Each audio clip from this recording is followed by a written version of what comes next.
Welcome to the Your Business on Purpose podcast, the ultimate resource for women business owners looking to confidently navigate their entrepreneurial journey while upholding their principles. I'm Dawnette Palmore, your host and fellow entrepreneur. Join me as we immerse ourselves in illuminating conversations with accomplished experts spanning various fields across the business spectrum. Together, we'll unearth strategic insights into seizing opportunities and ensuring that your business is equipped with the essential elements aligned with your purpose and values. Welcome back to another episode of Your Business on Purpose podcast. I am your host, Dawnette Palmore, and today we're going to be talking about being intentional about your business, that it starts with brand strategy. Very excited about this conversation. But let me introduce my guest. My guest is Asia Dorr.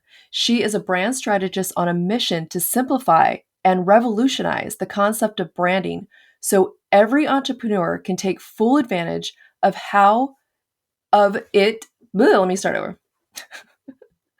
All right. My guest is Asia Dorr. She is a brand strategist on a mission to simplify and revolutionize the concept of branding so that every entrepreneur can take full advantage of it to grow their businesses.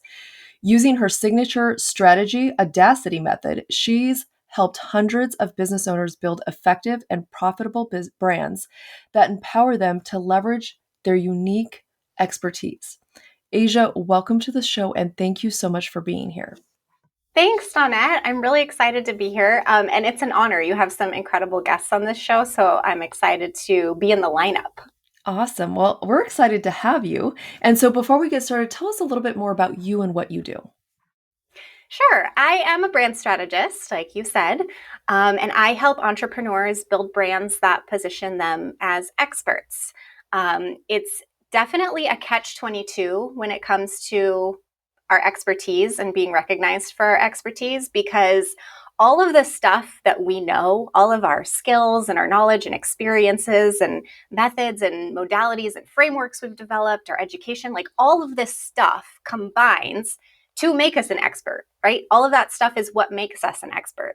But at the same time, it also makes the stuff that we know so obvious to us. It's like it comes so naturally. It's like, duh, how does everybody not know this? Like, it's so simple. It's so easy. And of course it is for us because we're the experts, but everyone else doesn't know what you know. Everyone else doesn't have those skills and that knowledge and that experience, all that stuff that makes you an expert.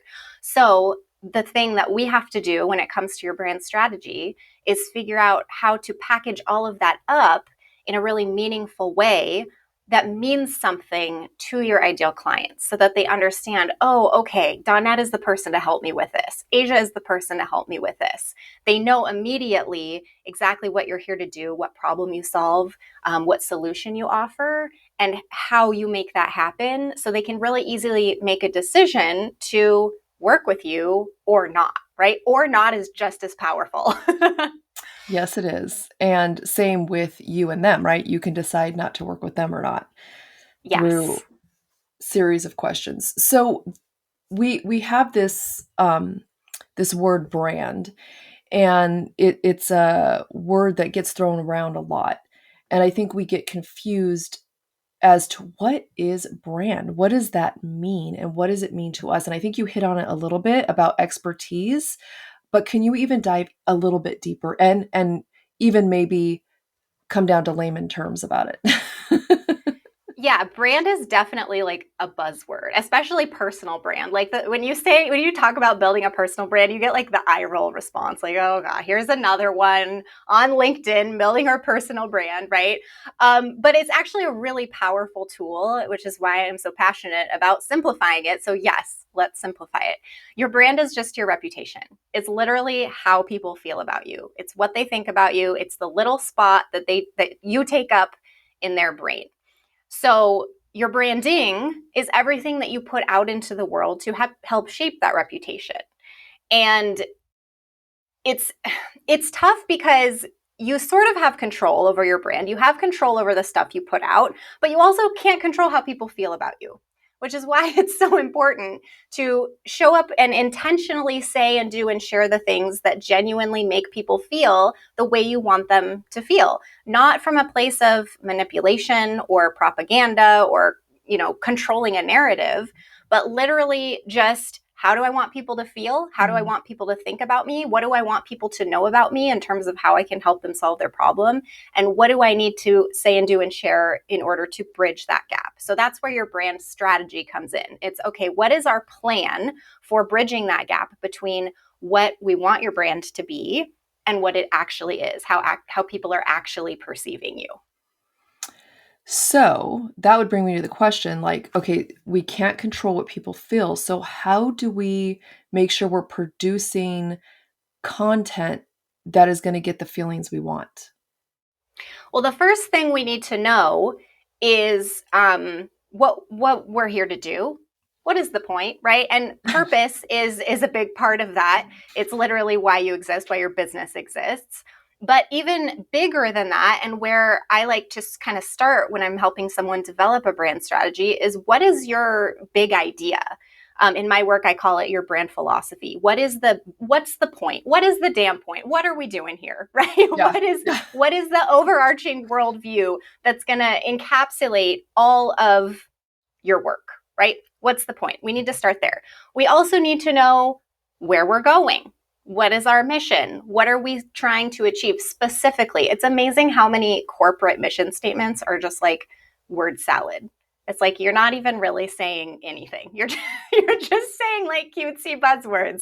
So when we craft a mission, we have to actually know, what is it we're trying to achieve? What's the thing that if it was done, we could close our business and start a new one and solve a new problem, because there's always problems to solve, right? But we also need to know our ideal client. And I'm sorry, because I know there's someone listening who's like, if you make me do another goddamn ideal client avatar worksheet, I swear to God. So I know, and I'm sorry, but it's so important though. It is. Your brand isn't for you. It's for your ideal client. And so if you want to create a strategic brand for them, if you want to build something strategic that attracts them, you have to know who they are. More importantly, you have to know who they want to be. And I think that's the thing that a lot of ideal client avatar worksheets get wrong, right? We don't really care where they shop or what they do on Saturday mornings. We care more about their values, their motivations, their fears, who they're trying to become, and how we can help them become their ideal self. And after that, you have your other things, like you need to have your values, you need to have your personality, you need to craft your message. But these are all parts of a brand strategy that when you are very clear on them, it makes it easy to create that content that gets the attention, because you know exactly who you're talking to. You know exactly what they're struggling with. You know exactly what they want. And you know exactly how your product or service helps them get that. So content creation can feel so difficult sometimes, especially for experts, because it is so obvious to us. But when we have that brand strategy, when we start there, it's just really simple. We're just filling in the blanks for people. We're just telling them, hey, this is you. This is who you want to be. This is what you're struggling with. I have a solution. Do you want it? Yes or no?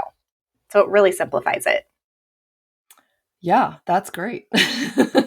And like you're saying, as the clearer we can get, the better they can make a decision, and we don't get, calls that are a waste of our time because they don't really know what we're doing. So they don't know if we really have the solution. And then we can really hit on the people who we are trying to serve. Like, we're going to attract those people because they're like, oh, exactly what I'm looking for. They're not confused about it. And they can say yes much easier, or as you said, they can say no much easier. Oh no, that is that is such an underrated aspect of branding, is that when you have a strong brand, it really acts as a filter, not just externally, people coming to you and saying like, oh, like Asia's a no, or like, oh, Asia seems interesting. It's also a filter in terms of your decision making. which makes business so much more efficient because you're not constantly wondering, should I take on this project I don't want to do because the money would be nice? Should I work with this person who doesn't really seem like a good fit because the money would be nice? Should I say yes to this speaking opportunity even though I really don't like speaking? I prefer writing and I should be working on my book, right? Whatever it is, your brand really acts as a guidepost and a filter for those decision-making opportunities so that you can stay on brand, both from the outside looking in, but also from the inside looking out. Yeah. And also staying focused. Yes. Because we're, as entrepreneurs, we have like a billion squirrels and we easily get distracted. So that would does this fit with the brand? Like, this is what I'm trying to do. Does this align with that? So it's a great also focal point. And also, like you said, a filter, because we're going to be filtering people through it as well. Meetings, opportunities, like we're going to filter everything through that. If it's not in alignment, we just say no. Yeah, it's so much easier to be intentional when you know what the hell you're doing here and why it matters and where you're going and who you're talking to. Like it really like the brand strategy is really so simple in that aspect. But there, especially with the internet now, right? Like there's just so much noise all the time.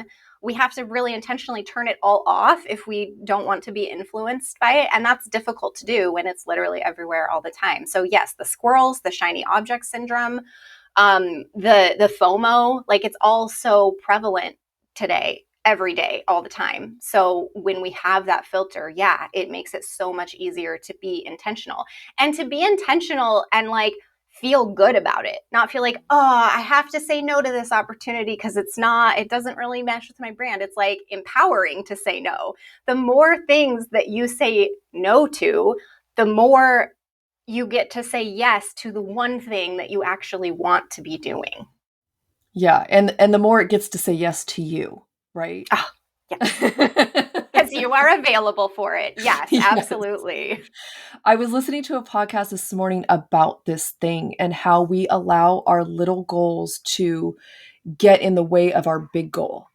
And then we don't end up achieving the big goal because we think we have to do these little goals to get to the big goals when we don't really. It was really good. I was like, ooh. Can you send that to me after Absolutely. we're done? Absolutely.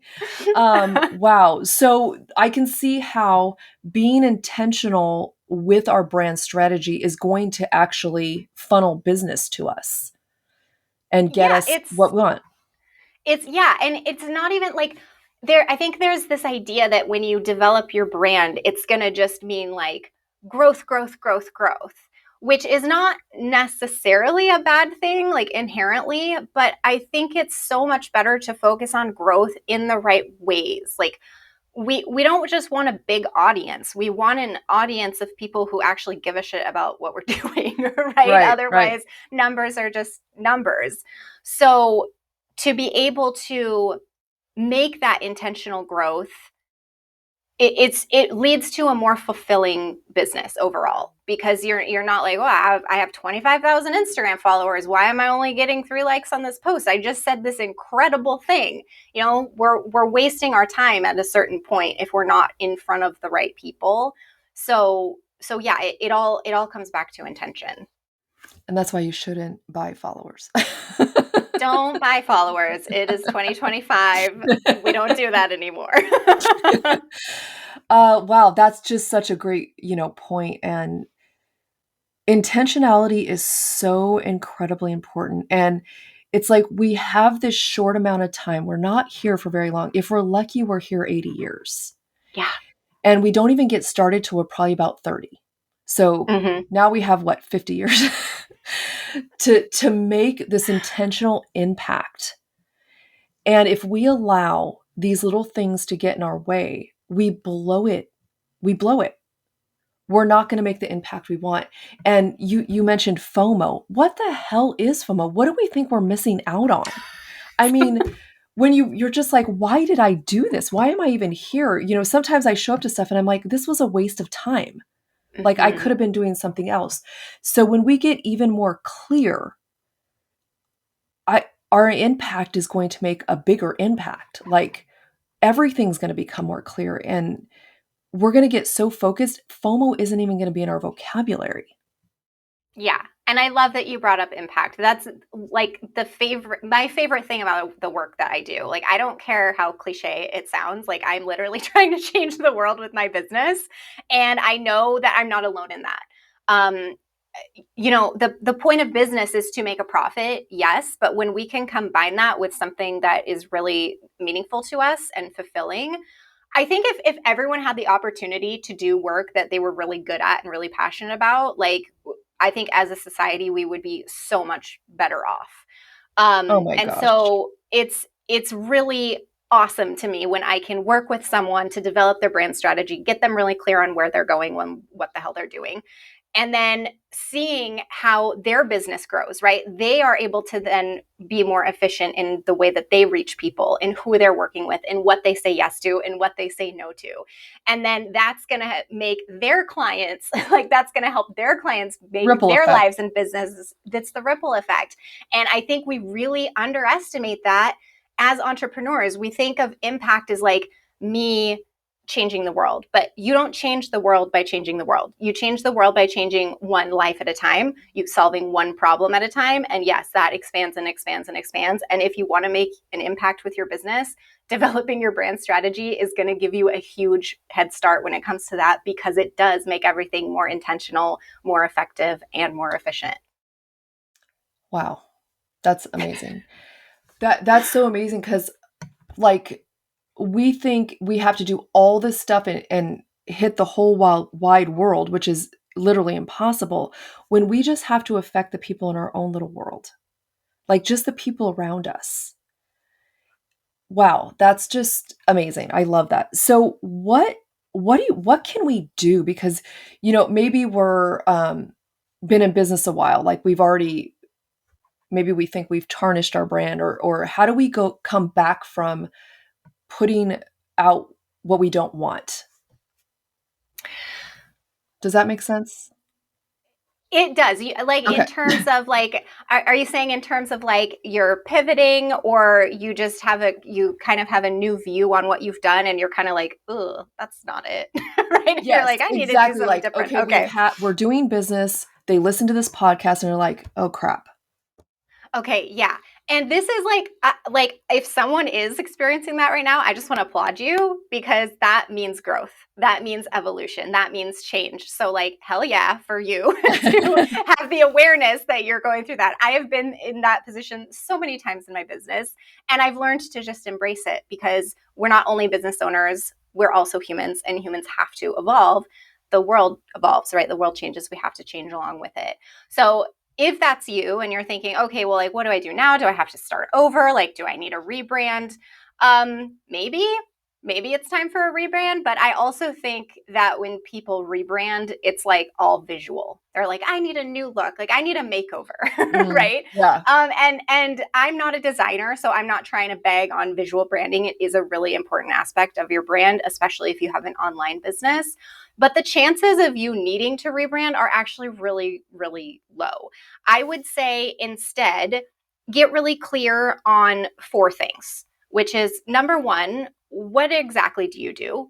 And I know that's a difficult question sometimes, because as experts, we do technically do a lot of things. We help our clients in a lot of different ways.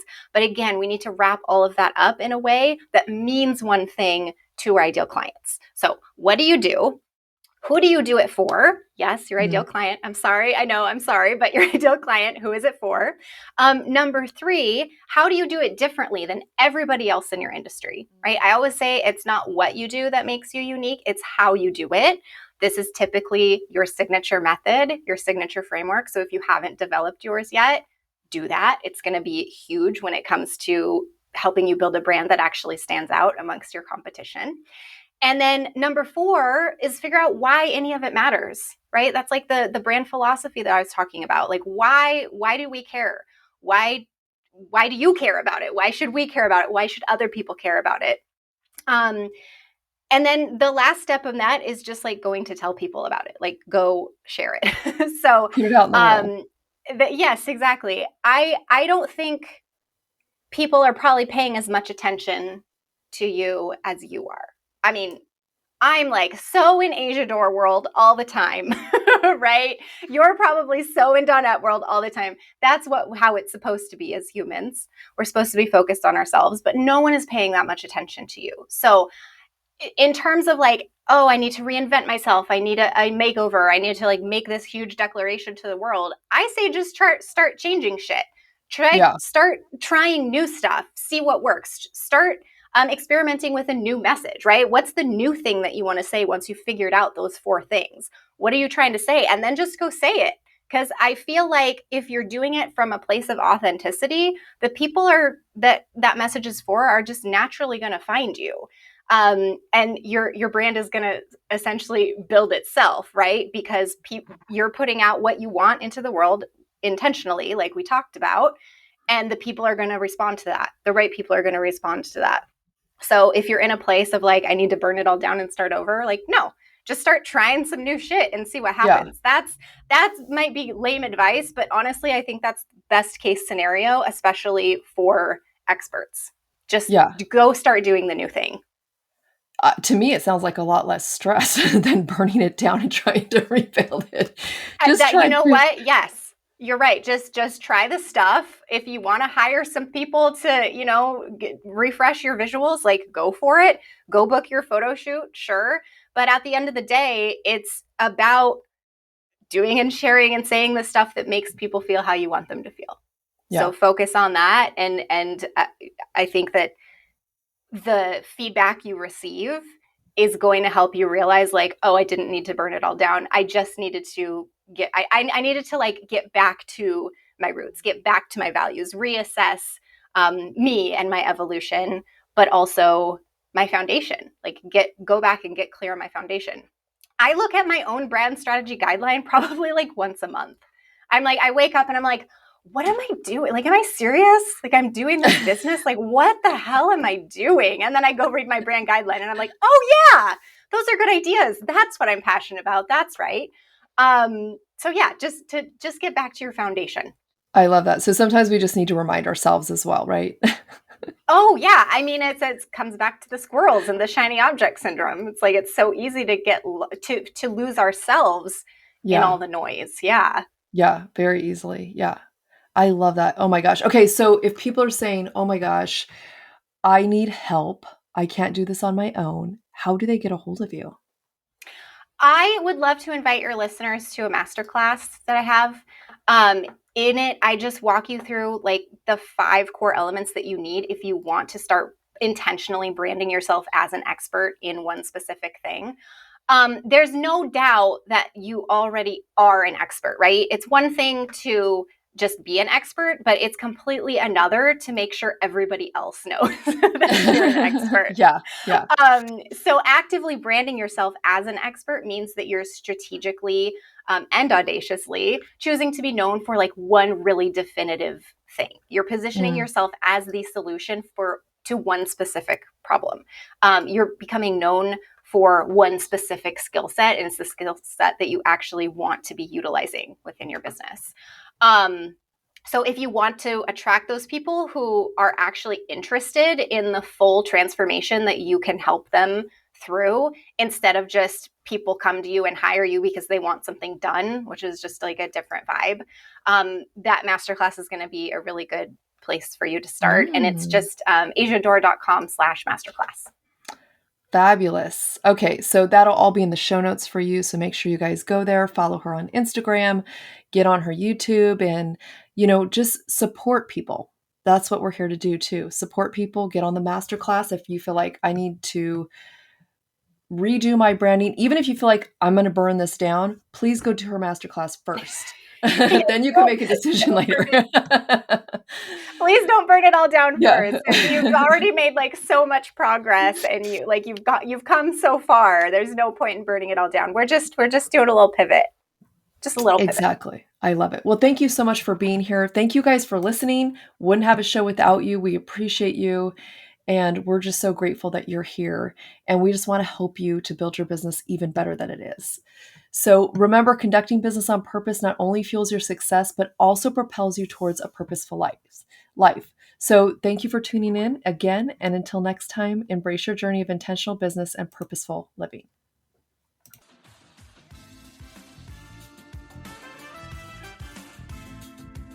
This podcast is dedicated to you and all the incredible women out there breaking chains, pushing through, and striving to make it all work. Your support truly means the world to me. Could you do me a favor? Be a gem and leave a review. It will help us reach even more women, making a bigger impact. Your feedback is invaluable, and I would genuinely appreciate it. Don't forget to hit that like button and subscribe, ensuring you never miss an episode. Until next week, live a purposeful life in both your business and your finances.